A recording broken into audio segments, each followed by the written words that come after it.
తెలంగాణ రాష్ట్ర పక్షి అయిన పాలపిట్ట, ఇండియన్ రూల ఆకుపచ్చ, నీలం రంగులతో కాంతిమంతంగా కనిపిస్తుంది. దీనిని ప్రత్యేకంగా తెలంగాణ సాంస్కృతిక చిహ్నంగా పరిగణిస్తారు. వర్షాకాలం వచ్చినప్పుడు పాలపిట్ట ఎక్కువగా కనిపిస్తుంది. ఇది గ్రామీణ ప్రాంతాల్లో పొలాల్లో, పొదల్లో కనిపిస్తుంది. పంటకీటకాలను తినే కారణంగా రైతులకు మిత్ర పక్షిగా కూడా పిలుస్తారు. పాలపిట్ట తెలంగాణ రాష్ట్ర పక్షిగా ఎన్నుకోవడానికి వెనుక ప్రత్యేకమైన కారణాలు ఉన్నాయి. ఈ పక్షి తెలంగాణ ప్రాంతంలోని జాతీయ పండుగలు, ముఖ్యంగా దసరా లేదా బతుకమ్మ పండుగ సమయంలో ఎక్కువగా కనిపించడం, అలాగే దాని రంగుల వైవిధ్యం తెలంగాణ ప్రజల జీవన విధానాన్ని, సాంస్కృతిక వైవిధ్యాన్ని ప్రతిబింబిస్తుంది. పాలపిట్ట రంగు ఆకాశనీలం, ఆకుపచ్చ, నీలం వంటి రంగులతో ఉండటం వల్ల ఇది ఎంతో ఆకర్షణీయంగా ఉంటుంది.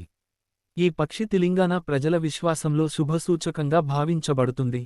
దాని దర్శనం చూడటం మంచి దొరుకుతుందని, కొత్త శుభారంభాలకు సంకేతంగా పరిగణిస్తారు.